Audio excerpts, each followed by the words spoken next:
నమస్తే తెలుగువారి మనస్సాక్షి సాక్షికి స్వాగతం సుస్వాగతం. Welcome to ask your doctor the NRA health show. I'm Chandrika. మనం దాదాపు గత 2 years నుంచి హెల్త్ కి సంబంధించి అన్ని టాపిక్స్ పైన కూడా డిస్కస్ చేసుకుందాం. ఈ రోజు ఎండోక్రైన్ సిస్టమ్ గురించి డిస్కస్ చేయబోతున్నాం. ఇక ఎండోక్రైన్ సిస్టమ్ గురించి డిస్కస్ చేయడానికి మనతో పాటు డాక్టర్ దామోదర్ నేరెల గారు మనతో పాటు లైవ్ లో జాయిన్ అయ్యారు. వారు MD physician from Atlanta. Hello doctor. Hi బాగున్నారా? How are you? బాగున్నానండి, మీరు ఎలా ఉన్నారు? Welcome to our show, sir.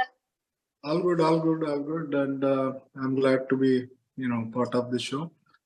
So, as you said, sir, we have finished almost all the system, and this is the last system we're going to discuss. Yes, endocrine system. Yes. Endocrine system, yeah. దాదాపుగా మనం 2 years నుంచి అన్ని topics కూడా discuss చేసుకున్నాం. అయితే ఇప్పుడు endocrine system అలాగే endocrine glands గురించి కొంచెం బ్రీఫ్ గా చెప్తారా? షూర్ అండి. Endocrine system is very important system అన్నట్టు. ఎందుకంటే ఇప్పుడు brain, bones, even every organ is control by hormones. So reproductive system, the main system, so we're going to discuss all of them. So endocrine glands, there are several endocrine glands, అంటే చాలా ఉన్నాయి. So basically endocrine అంటే direct hormones blood లకే secret అవుతాయి. Exocrine glands అంటే వాటికి duct ఉంటుంది, వీటికి డక్ట్ ఉండదు, డైరెక్ట్ హార్మోన్స్ బ్లడ్ లకి వెళ్ళిపోతాయి. సో ఇది ఒక ఎట్లుంటది అంటే హెచ్పిఏ యాక్సిస్ అంటారు. హెచ్పిఏ అంటే hypothalamus, pituitary, adrenal axis, SPA axis. So ఇప్పుడు బ్రెయినే మొత్తం కంట్రోల్ చేస్తుంది. ఇక్కడ ఈ పిట్యూటరీ గ్లాండ్, హైపోథాలమస్ మెయిన్లీ అన్నట్టు. సో ఇది చాలా ఇంట్రెస్టింగ్, అర్థం చేసుకుంటే చాలా ఇంట్రెస్టింగ్ ఉంటుంది అన్నట్టు. అంటే ఇప్పుడు థైరాయిడ్ ని కంట్రోల్ చేసేది పిట్యూటరీ గ్లాండ్. పిట్యూటరీ గ్లాండ్ ఉండేది బ్రెయిన్ లో ఉంటుంది. సో అక్కడ నుంచి before going to thyroid, let me tell the glands like endocrine glands like the hypothalamus, pituitary, pineal gland, thyroid gland, parathyroid glands, pancreas, adrenal glands, females లో ovaries, males లో testis, ఇవన్నీ endocrine glands ఉన్నాయి. So basically ఇక్కడ మనము ఈరోజు most common problem in the world అది discuss చేద్దాం. అది thyroid issues. So thyroid problems basically more than 10% of the population in the world are suffering from thyroid issues, especially ladies. 3 times more, correct చెప్పారు, 3 times more than men. Plus ఈ థైరాయిడ్ వలన even important things, fertility, abortions, ఇవన్నీ కూడా women కి problem అన్నట్టు. So basically thyroid anatomy గురించి కొంచెం చెప్దాం. థైరాయిడ్ గ్లాండ్ ఎక్కడంటే ఇక్కడ ఉంటది, నెక్ దగ్గర బటర్ఫ్లై షేప్ లో ఉంటది. సో బేసికలీ ఎట్లుంటది అంటే థైరాయిడ్ ఫస్ట్ కంట్రోల్ ఎట్లా చేస్తుంది అంటే బ్రెయిన్ నుంచి, పిట్యూటరీ గ్లాండ్ నుంచి thyroid stimulating hormone pituitary gland లో ప్రొడ్యూస్ అయ్యి అది స్టిమ్యులేట్ చేస్తుంది అన్నట్టు. స్టిమ్యులేట్ చేస్తే ఇక్కడ థైరాక్సిన్, టిఎస్హెచ్ వలన థైరాక్సిన్ T3, T4 అనే హార్మోన్స్ ప్రొడ్యూస్ అవుతాయి. సో అవి బ్లడ్ లో రిలీజ్ అయ్యి అవి most of the body functions control చేస్తాయి. యాక్చువల్లీ ఇంట్రెస్టింగ్ థింగ్ ఏంటంటే ఈవెన్ ప్రెగ్నెన్సీలో బ్రెయిన్ పాప అంటే foetus brain development, bone development కూడా అడిక్వేట్ థైరాయిడ్ లెవెల్ ఉండాలి. So which is very important అన్నట్టు. సో ఇక్కడ మీరు డయాగ్నోసిస్ అంటే basically there are so many thyroid problems. ఇక్కడ ఎట్లా అంటే రివర్స్ ఎఫెక్ట్స్ ఉంటాయి. ఓవర్ ప్రొడక్షన్ అయితే హైపర్ థైరాయిడిజం అంటారు, అండర్ ప్రొడక్షన్ అయితే హైపోథైరాయిడిజం అంటారు. సో ఈ రెండు ఆపోజిట్ ఎఫెక్ట్స్ ఉంటాయి అన్నట్టు. ఇప్పుడు మనము ఫస్ట్ కామన్ థింగ్ ఏంటంటే హైపో అంటే అండర్ యాక్టివ్ థైరాయిడ్ గురించి డిస్కస్ చేద్దాము. అండర్ యాక్టివ్ థైరాయిడ్ ఏముంటది అంటే సింప్టమ్స్ బేసికలీ బాగా అలసిపోతారు, టైర్డ్నెస్ ఉంటుంది, తర్వాత వెయిట్ గెయిన్ స్టార్ట్ అవుతుంటుంది అన్నట్టు, తర్వాత హెయిర్ లాస్ ఉంటుంది, హెయిర్ లాస్, తర్వాత they will start having swelling of the legs and hands అవుతుంటాయి. తర్వాత ఫీమేల్స్ కి మెన్సెస్ కూడా ఇర్రెగ్యులర్ అవుతాయి. తర్వాత ఇంకా కోల్డ్ వెదర్ ఇంటాలరెన్స్ ఎక్కువ ఉంటుంది. బేసికల్ ఏంటంటే మెటబాలిజం స్లో అయిపోతుంది, ఎందుకంటే బిఎంఆర్ కి థైరాక్సిన్ కి లింక్ ఉంది. సో ఇప్పుడు ఏమైందంటే దీని వలన ఏమవుతుందంటే they start you know developing weight gain, then slowly their heart rate also will slow down, but the blood pressure will go up, high blood pressure అవుతుంటుంది. సో ఇవన్నీ వలన so their appearance will also be looking different. So obese అవుతుంటారు. So దానివల్ల మళ్ళీ secondary complication start అవుతుంటాయి. So ఇది common గా females లో ఎక్కువ ఉంటుంది. సో దీనికి బేసికలీ కాజెస్ ఏంటంటే చాలా కాజెస్ ఉంటాయి.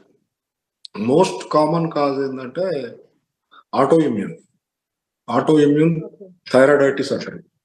ఆటో ఇమ్యూన్ థైరాయిడైటిస్ అంటే మన యాంటీబాడీస్ ప్రొడ్యూస్ అయినాయి ఏం చేస్తాయంటే అవి పోయి థైరాయిడ్ సెల్స్ ని అటాక్ చేస్తాయి అన్నట్టు. సో అప్పుడు ఏమవుతుందంటే హార్మోన్ లెవెల్ ప్రొడక్షన్ తగ్గిపోతుంది. సో అది కామన్. తర్వాత గాయిటర్ అంటారు కదా, స్వెల్ అవుతుంది. తర్వాత అయోడిన్ డిఫిషియన్సీ ఉంటే వస్తుంది. తర్వాత మెడికేషన్స్ తోటి వస్తుంది. ఏ కాజ్ అయినా కానీ ఇక్కడ ట్రీట్మెంట్ అయితే సేమ్ ఉంటుంది. ఇక డయాగ్నోసిస్ పోదాం. ఫస్ట్ డయాగ్నోసిస్ ఏంటంటే బ్లడ్ టెస్ట్ చేయాలి. మనం బ్లడ్ టెస్ట్ చేస్తే దానిలో TSH లెవెల్ అంటే thyroid stimulating hormone which produce from the pituitary gland, అది ఒక టెస్ట్ చేస్తే అది ఎక్కువ అయింది అనుకోండి, so obviously it is indicative of hypothyroidism, ఎందుకంటే ఆపోజిట్ ఉంటుంది అన్నట్టు function. So then automatically T3 T4 levels చేయాల్సి ఉంటాయి. థైరాక్సిన్ T3 T4 అంటారు. అది యాక్టివ్ థైరాయిడ్ గ్లాండ్కి రిలీజ్ అయ్యి థైరాక్సిన్ T3 T4. సో అది చేస్తే మనకు డయాగ్నోసిస్ వచ్చేస్తుంది. దాని తర్వాత కాజెస్ ఏందని మనం ఫర్దర్ వర్కప్ చేసుకోవచ్చు. సో సో బేసికలీ ఏంటంటే ఇక్కడ లైఫ్ లాంగ్ ట్రీట్మెంట్ తీసుకోవాల్సి ఉంటుంది. బేసిక్ గా థైరాయిడ్ వచ్చిందంటే ఎర్లీ మార్నింగ్ ఒక చిన్న టాబ్లెట్ వేసుకోవాలి అంటారు ఎంజీస్ లో. సో అది లైఫ్ లాంగ్ వేసుకోవాలా? ఒకవేళ థైరాయిడ్ కనుక కంట్రోల్లో ఉంటే టాబ్లెట్స్ వేసుకోవడం ఆపేయచ్చా? లేదు, ఆపద్దు. ఎందుకంటే ఇప్పుడు ఈ థైరాయిడ్ సప్లిమెంట్ థైరాక్సిన్ వేసుకున్నప్పుడు కూడా ఎవ్రీ 3 months కి మళ్ళీ టెస్ట్ చేయాలి. ఎందుకంటే కొంతమందికి ఆ సప్లిమెంట్ లెవెల్ ఎక్కువ అయింది అనుకోండి, అంటే థైరాక్సిన్ లెవెల్ ఎక్కువైతే మళ్ళీ ఆపోజిట్ ఎఫెక్ట్ అవుతుంది. సో అందుకనే దాన్ని బట్టి కిందికి మీదికి డోస్ చేంజ్ చేయాల్సి ఉంటుంది. ఒక 1 year తర్వాత స్టేబుల్ డోస్ కంటిన్యూ చేయాల్సి ఉంటుంది. సో లైఫ్ లాంగ్ వేసుకోవాల్సిన అవసరం ఉంటుంది, unless it is temporary some viral stuff or something where even sometimes surgery చేయించుకుంటారు for various reasons, will go into that.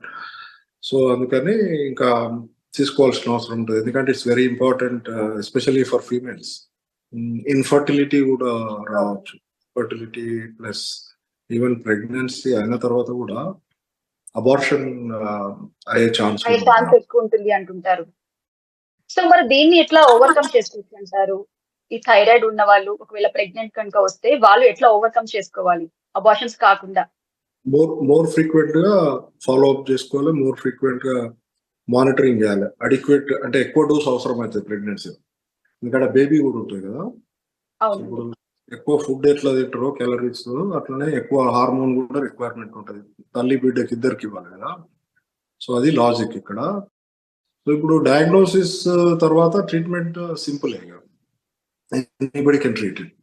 Follow up is very important. మనం general public కి మనం చెప్పాల్సింది ఏంటంటే ఏదో టాబ్లెట్ వేసుకుంటున్నాం అయిపోయింది అనుకోవద్దు అన్నట్టు. ఎందుకంటే ఆ టాబ్లెట్ ఎక్కువ అయితే మళ్ళీ ఆపోజిట్ సింప్టమ్స్ వస్తాయి. ఇదంటే ఇన్వర్స్ ప్రపోర్షన్ అన్నట్టు. ఎక్కువ అయితే ఒకటి ఇప్పుడు ఇట్స్ ఇంట్రెస్టింగ్. సో ఇంట్రెస్టింగ్ ఇప్పుడు మనం ఎక్కువ హైపర్ థైరాయిడిజం వాళ్ళకి ఎట్లా ఉంటుంది అంటే వాళ్ళకి హైపర్ యాక్టివిటీ ఉంటుంది. ఇక్కడేమో అసలు ఎనర్జీ ఉండదు, అక్కడ full hyper activity. Weight lose అవుతారు, స్వెట్టింగ్ ఉంటుంది, యాంగ్జైటీ, పాల్పిటేషన్స్ వస్తాయి. తర్వాత they May actually start having irregular heart beat. దాన్ని ఏమంటారు అంటే atrial fibrillation. So heart beat regular గా కొట్టుకోవాలి కదా, ఇట్లా కొట్టుకొని ఇర్రెగ్యులర్ గా కొట్టుకుంటుంది, ఫాస్ట్ కొట్టుకుంటుంది. సో అందుకనే అది కూడా యాక్చువల్లీ ఈ రెండు ఎక్స్ట్రీమ్ లో పోతే ఎమర్జెన్సీస్ ఉంటాయి, అవి కూడా డిస్కస్ చేద్దాం మనం. సో ఇప్పుడు హైపర్ లెవెల్ కు సిమ్టమ్స్ ఎట్లుంటాయంటే మనం చెప్పినట్టుగా హార్ట్ రేట్ ఎక్కువడము, యాంగ్జైటీ, దేర్ వెయిట్ లాస్, బాగా అపిటైట్ ఉంటుంది, ఎంత తినా ఇంకా వెయిట్ లాస్ అవుతూనే ఉంటారు. సో ఇవన్నీ ప్రాబ్లమ్స్ హార్ట్ మీద కూడా ఎఫెక్ట్ పడుతుంది. So then diagnosis same again TSH level చేయాలి. టిఎస్హెచ్ లెవెల్ అక్కడ తక్కువ ఉంటుంది. సో మళ్ళీ హార్మోన్స్ చేస్తే ఫ్రీ T3 T4 చేస్తే అవి ఎక్కువ ఉంటాయి. అట్లా కొన్ని ఎక్సెప్షన్స్ ఉంటాయి కానీ అవి జనరల్ పబ్లిక్ అవసరం లేదు. సో అప్పుడప్పుడు ఏంటంటే బాగా సిక్ అయినప్పుడు కూడా హార్మోన్స్ అటు డిస్టర్బ్ అవుతాయి, కానీ మళ్ళీ సిక్ ఉన్నప్పుడు చేయించుకోవాలి. అందుకనే నార్మల్ గా ఉన్నప్పుడు చేయించుకోవాలన్నట్టు. సిక్ థైరాయిడ్ అని అట్లా ఉంటారు, బట్ అవి మన జనరల్ పబ్లిక్ అవసరం లేదు. దాని ట్రీట్మెంట్ ఎట్లుంటది అంటే ఆపోజిట్ ఉంటుంది. ఆపోజిట్ అంటే సప్రెస్ చేయాలి.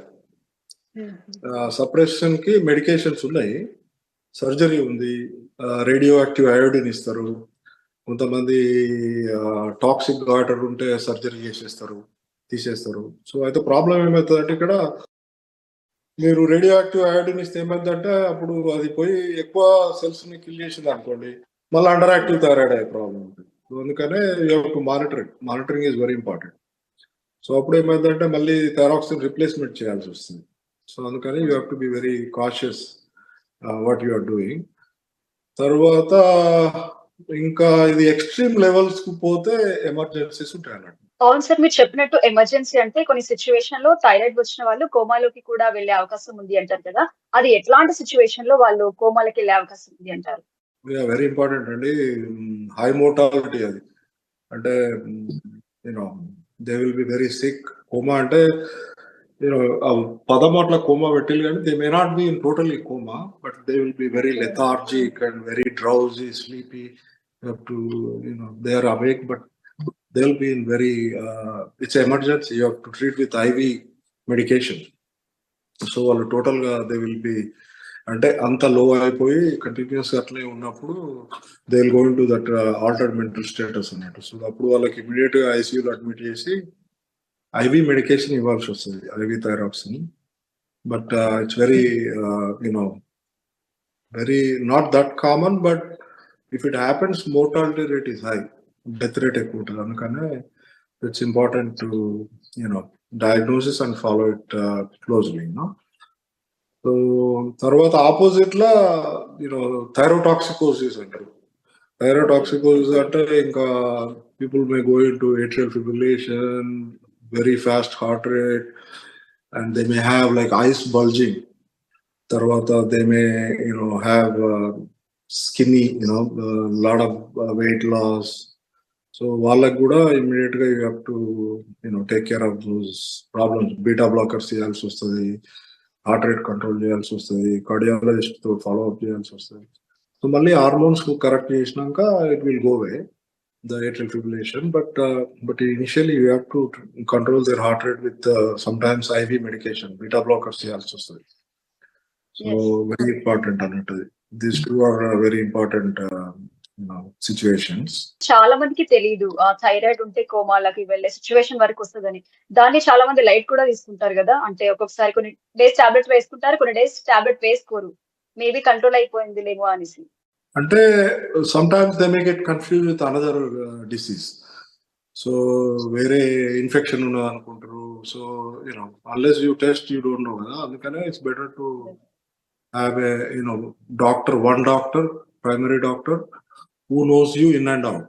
So that way it's easy. He will have all the records. Then మీరు వెళ్ళగానే ఆయనకు తెలుసు 3 months 4 months బ్యాక్ చూసిన అవి రిపోర్ట్స్ ఇస్తే తెలిసిపోతుంది. అందుకనే చూజ్ వన్ మెయిన్ డాక్టర్. ఇక్కడ ఫ్యామిలీ ఫిజిషియన్ అంటారు. అక్కడ కూడా ఇంటర్నల్ మెడిసిన్ ఎండి డాక్టర్, మంచి డాక్టర్ పెట్టుకుంటే దెన్ ఈ will connect to the other people. అంటే ఇప్పుడు ఈ సిచ్యువేషన్ లో ఎండోక్రైనాలజిస్ట్ ని పిలవాల్సి వస్తుంది. Patient went to that crisis, then endocrinologist should follow also along with the family doctor and get it to adjust and to see. అంటే some of those situations మనం discuss చేయాల్సిన అవసరం లేదు, ఎందుకంటే that's for medical students and doctors. Biopsy చేయాల్సి ఉంటుంది, తర్వాత rule out malignancy rule out చేయాల్సి ఉంటుంది, అయోడిన్ లెవెల్స్ చూడాల్సి ఉంటుంది. So iodine is also very important అండి. ఇక్కడ అయోడిన్ రోల్ ఏంటండి థైరాయిడ్ ప్లాంట్ కి సంబంధించి? ఇప్పుడు ఈ thyroxine T3 T4 level produce కావాలంటే iodine is one of the part of that hormone.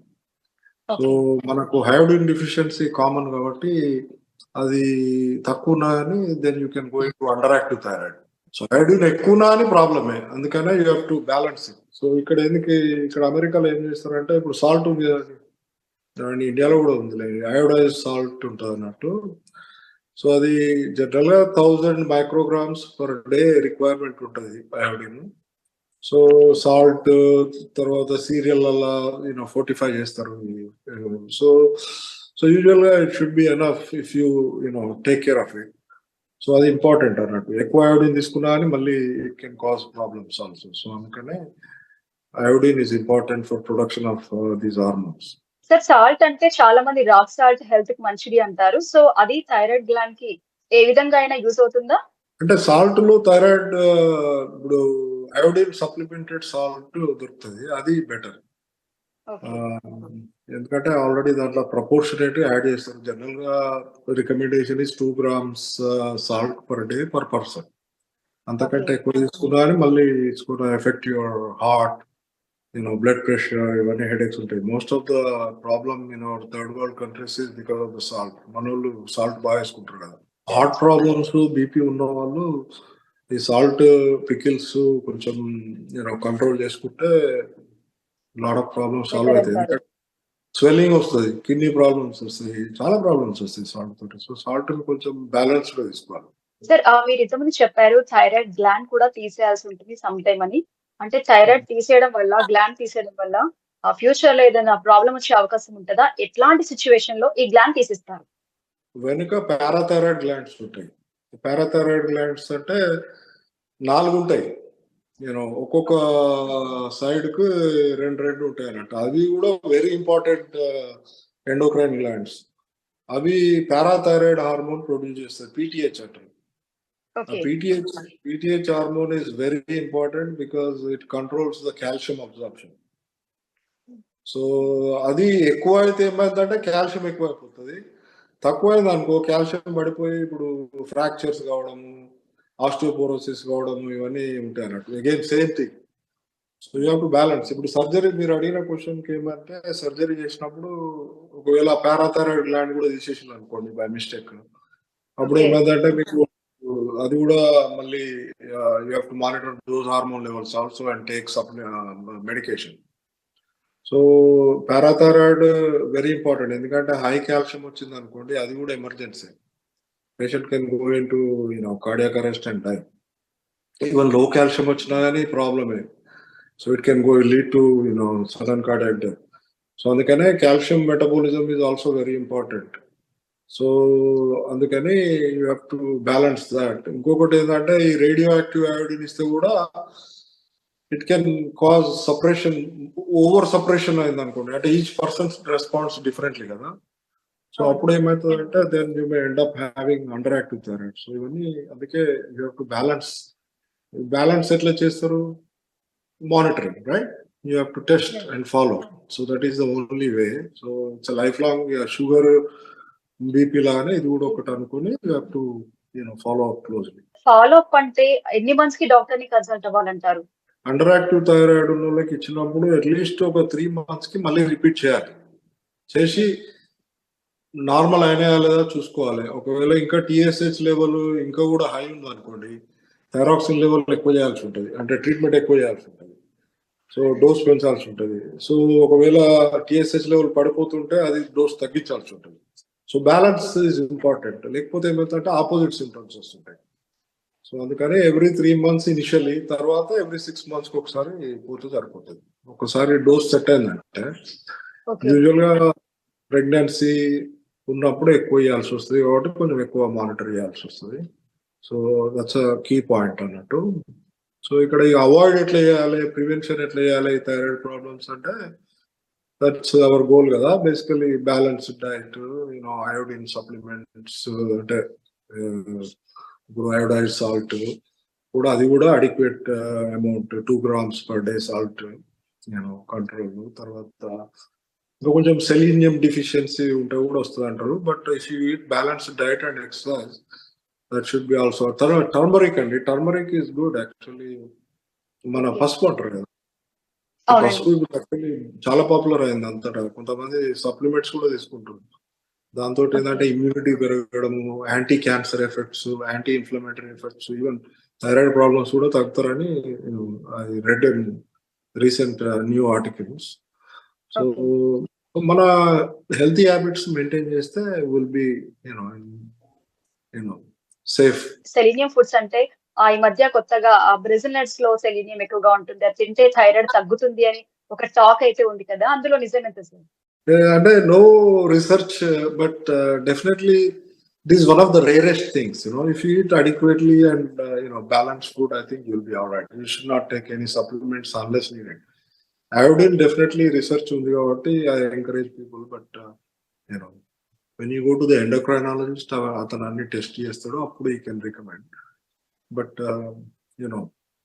మనం ఏంటంటే ఇన్ఫర్మేషన్ గూగుల్ అన్నిట్లలో ఉంది కానీ దాన్ని మనం ఇప్పుడు AI we have to use it appropriately. ఎందుకంటే మనకు తెలియని సబ్జెక్ట్ లా మనము